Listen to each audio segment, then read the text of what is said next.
With Robin coming out soon, let's warm ourselves up to some follow-up teams. We're going to use both a Clara Topaz team for the first side, and then the second side we're going to use Ratio Kafka. It's a very interesting team comp. Doesn't usually work, but because it's both imaginary and electric weak the second side, it works wonderfully, and you're going to see how even though Ratio is a hunt, single target character, it just works. I can't really describe it. So the synergy here between Clara and Topaz actually works really well, because if you just apply the proof of debt or mark of debt, whatever, to the elite enemy, then your follow-ups will deal a majority of the damage, or it'll just wipe the elite enemy pretty much. So then you can just keep on wiping every wave, because the little adjacent guys, they kind of just die regardless.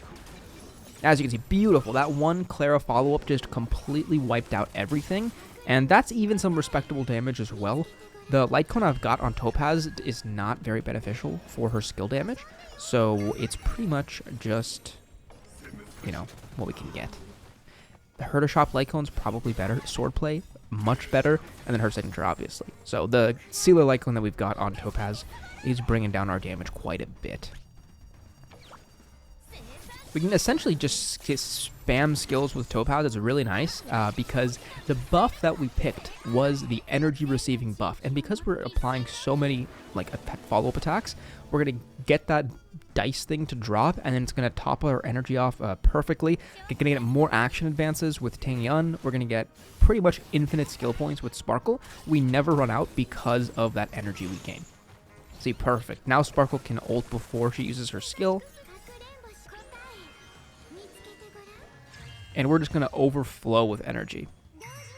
So like here, we would prefer to use our ult first. Problem is we still have one charge, you know? But now Ting Yun's turn is coming up, and there's still no enemies to attack. So in that case, I probably should have used that ult.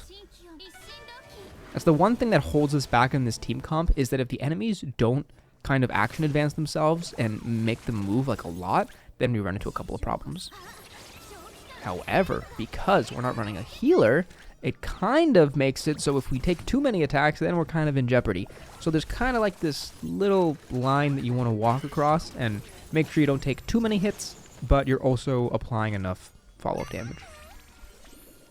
One of the ways you can actually change that, I mean, this team is not the best for that, but when you have an ult that deals damage and you wipe the enemies, if you were to kill everybody very early in the action cycle before your next character is to go, then they will actually respawn at a lower action value, right? So they're gonna have more time to actually do their turn before you kill them. So if you want to take more damage, then kill them faster. If you want to take less damage, it works the exact same way.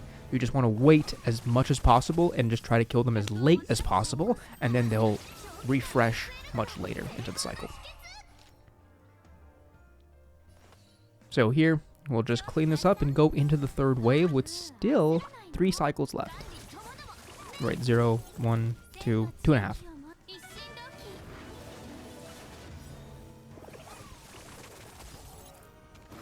There we go. Back to 7 skill points, and we'll boost up Clara once again. We're running into the same problem. Still have one charge of the ult, but, you know, can't do much about it. Gonna rise the stocks. Topaz is good for just making sure that we can clean up these little enemies one by one, because the faster we can get rid of them, then the faster we can apply that vulnerability to Bronya and kill her.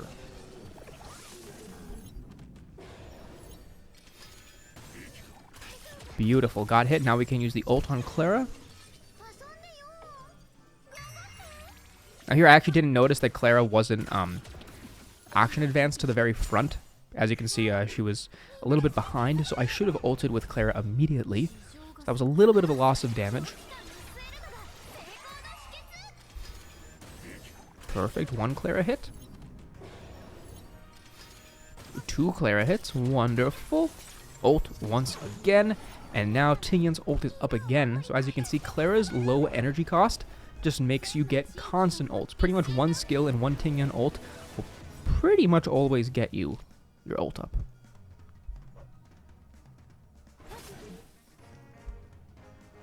We advanced Numby a tad bit.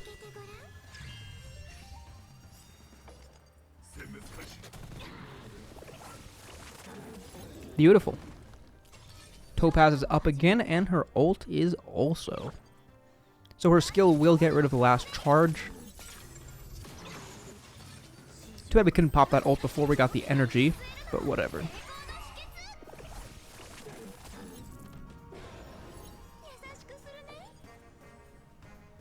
At this point, we have enough skill points for the entire wave, so it doesn't really matter that we're holding on to it.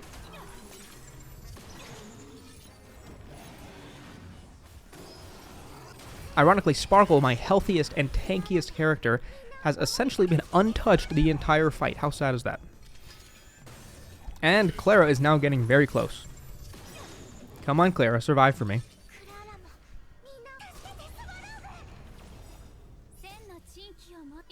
We action advanced Tingyan in front of Branya, so let's see if we can make anything change with that.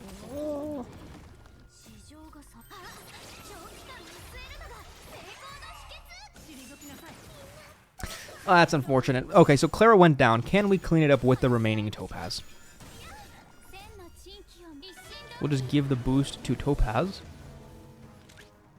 And now Topaz just needs to clear these little 2 enemies, and then the vulnerability damage that we get on Branya should be able to just wipe her. Beautiful! How good was that? And we still got a couple actions left.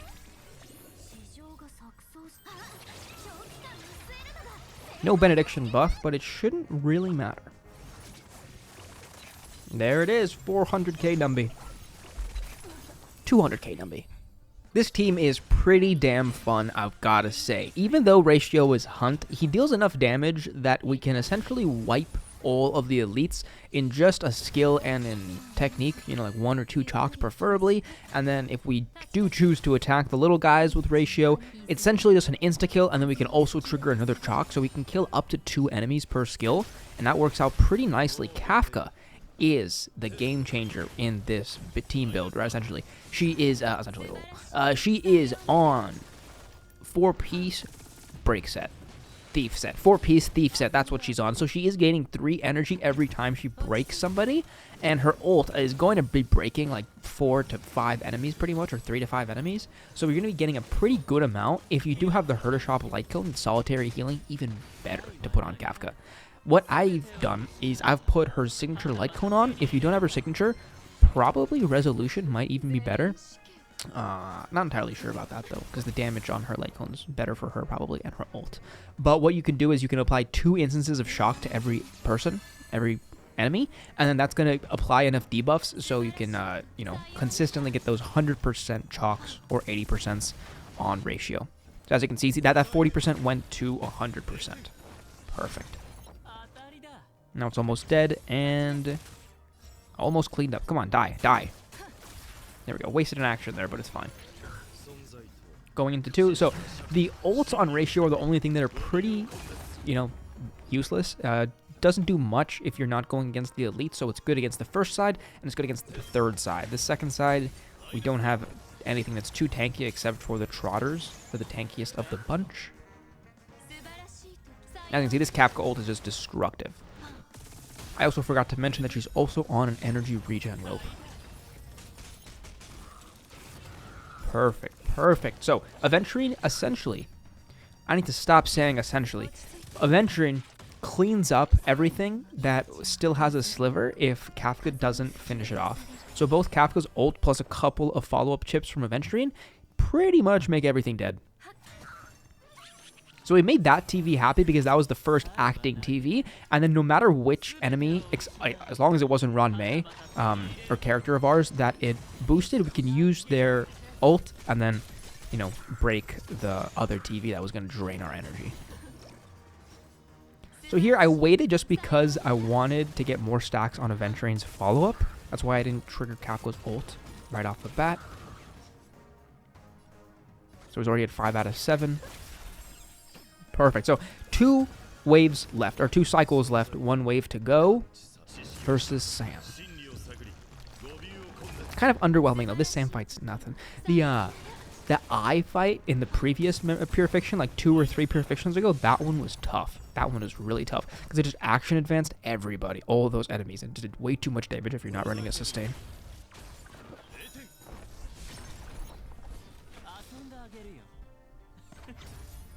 Oh, come on, crit aventurine. I guess it didn't matter too much.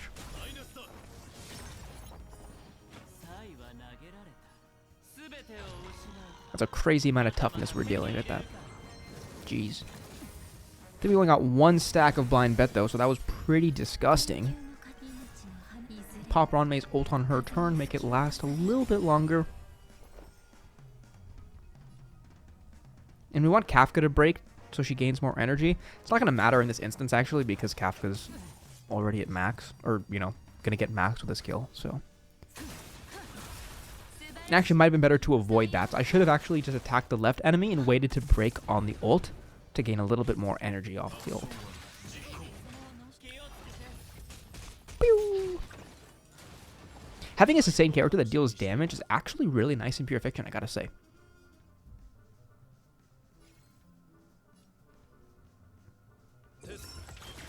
Now here, it would be nice if we could just clean up one of those little fishes, but if we miss the follow-up, it's kind of sad, so might as well. We can just save the ult for the next elite that's coming. Perfect. Now here, there's no point of attacking with aventurine because his ult is going to trigger follow-ups, and then that's just going to make it happen. As long as we can get 5 blind bets. Very high chance we don't. And 1 again. So we got 1 point twice in a row. How good is that? But at least he gets hit twice, so he makes up for it. Beautiful.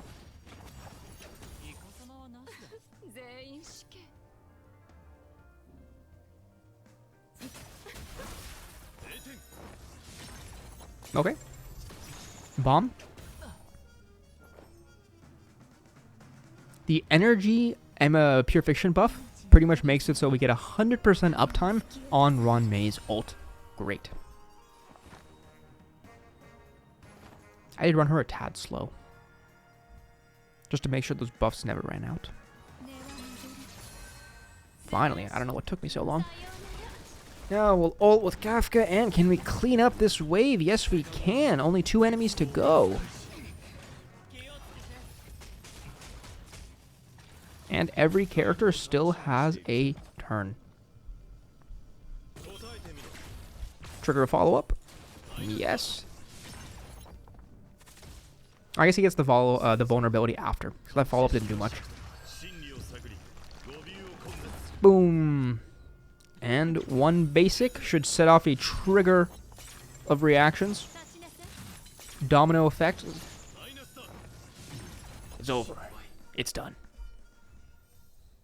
For the buff, we went for the energy-giving one. It's pretty broken if you can do a lot of follow-ups.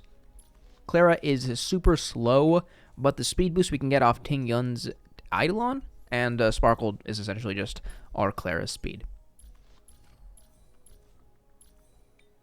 Nothing special going on with Topaz. Her follow-ups are pretty shit because we're not getting buffed by either set.